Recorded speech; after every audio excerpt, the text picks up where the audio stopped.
ہمارے بورڈ کے سابق صدر اور عالم اسلام کے عظیم ترین امام مفکر اسلام حضرت مولانا سید ابو الحسن علی ندوی نے کلکتے کے ایک اجلاس میں، جس میں میں بھی شریک تھا، اس میں انہوں نے مسلمانوں سے، جس میں 5 لاکھ مسلمانوں کا مجمع تھا، اس میں انہوں نے مسلمانوں سے کہا تھا ہم حکومت سے کہیں گے، اور 1 بار کہیں گے، اور 2 بار کہیں گے، اور 3 بار کہیں گے، اور صاف صاف کہیں گے کہ آپ مسلم پسند اللہ کو ختم نہیں کر سکتے، آپ قانون شریعت میں تبدیلی نہیں کر سکتے، آپ یکساں سول کوڈ کو نافذ نہیں کر سکتے۔ اس ملک کے آئین نے ہر قوم کو، ہر اقلیت کو حق دیا ہے کہ وہ جس مذہب پر چاہے، جس تہذیب پر چاہے عمل کرے، اس کو پروپیگیٹ کرے، آپ اس کو بدل نہیں سکتے۔ ہم حکومت سے کہیں گے اور بار بار کہیں گے، لیکن انہوں نے اس کے بعد کہا تھا مسلمانوں ہم حکومت سے کہیں گے 1 بار 2 بار 3 بار، لیکن ہم تم سے کہیں گے 10 بار، اور حکومت کے اگر ہم ہاتھ پکڑیں گے تو اے مسلمانوں ہم تمہارا گریبان پکڑیں گے۔ اس کے بعد جو کچھ انہوں نے کہا تھا، میں اپنے لفظوں میں اس کو آپ سے کہنا چاہتا ہوں، کون سا قانون ہے جو آپ کو اس پر مجبور کرتا ہے کہ آپ اپنے بچوں کو اعلیٰ تعلیم نہ دلوائیں؟ کون سا قانون ہے جو آپ سے یہ کہتا ہے، بھارت سرکار کا یا مہاراشٹر سرکار کا کون سا قانون ہے جو آپ سے کہتا ہے کہ آپ اپنی شادیوں میں فضول خرچیاں کریں، آپ ذرا سے غصے میں آ کر اپنی عورتوں کو طلاق دے دیں، اور وہ بھی 3 طلاق دے دیں، جو تمام مسالک کے نزدیک حرام کام ہے؟ کون سا قانون ہے جو آپ سے کہتا ہے کہ آپ اپنے وقت کو برباد کریں، اپنے مال کو برباد کریں، اپنی آمدنی کو برباد کریں؟ کون سا قانون ہے جو آپ سے کہتا ہے کہ آپ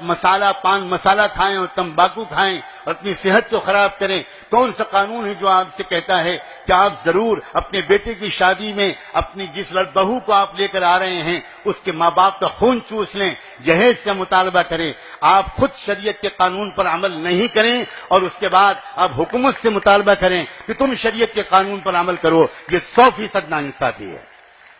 یہ 100% ناانصافی ہے۔ آج آپ کو اپنے ان گناہوں سے توبہ کر کے اٹھنا ہوگا، اور یہ عہد کر کے اٹھنا ہوگا، نہ ہم جہیز کا مطالبہ کریں گے، بلکہ مطالبہ کسی قیمت پر ہم جہیز کے لین دین نہیں کریں گے۔ آپ جانتے ہیں جس وقت وہ لگی ہوئی بارات جاتی ہے شہنائیوں کی گونج میں، آپ جس راستے سے بارات کو لے کر جاتے ہیں، کسی نہ کسی کچے پکے گھر میں اگر کسی غریب لڑکی نے تکیے میں منہ چھپا کر 2 آنسو بہا دیے کہ میرا باپ بھی مالدار ہوتا تو مجھے بھی کوئی بیاہ کر سسرال لے جاتا، ان 2 آنسوؤں کی نحوست کے نتیجے میں ہو سکتا ہے اسی رات اللہ تعالیٰ کی طرف سے فیصلہ ہو جائے کہ اس رشتے میں نااتفاقی ڈال دی جائے گی، بے برکتی ڈال دی جائے گی، اور یہ رشتہ ٹوٹ کر رہے گا۔ پھر آپ ہزاروں بزرگوں سے تعویذ لاتے رہیے، مظلوم کی آہ کے نتیجے میں جو مصیبت آیا کرتی ہے اس مصیبت کو کوئی دنیا کی ولی، بڑے سے بڑے ولی کی تعویذ دور نہیں کر سکتی۔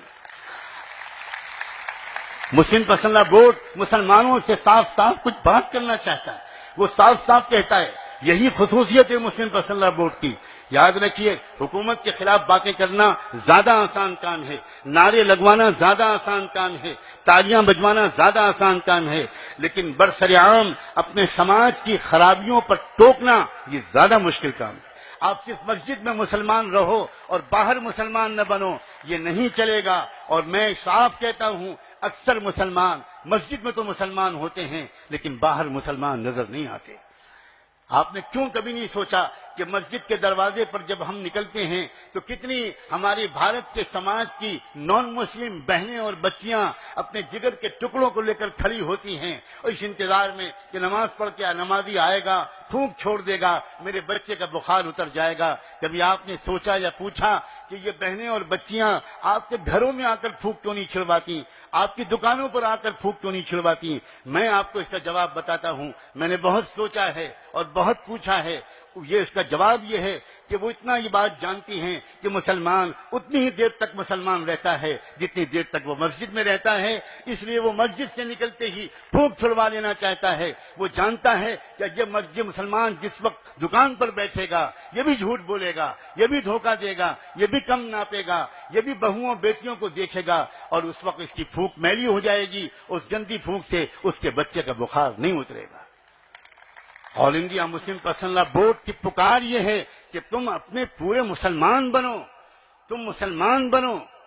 تم مسلمان بنو۔ سچ کہتا ہوں، قسم کھا کے کہتا ہوں، اگر ہم مسلمان ہوتے تو یہ حالات آ ہی نہیں سکتے تھے، سوال ہی نہیں پیدا ہوتا۔ کیا قرآن کی وہ آیت جو ڈاکٹر قلب صادق صاحب نے یاد دلائی کافی نہیں ہے اس بات کی تصدیق کے لیے؟ قرآن کہہ رہا ہے اگر تم مومن ہوگے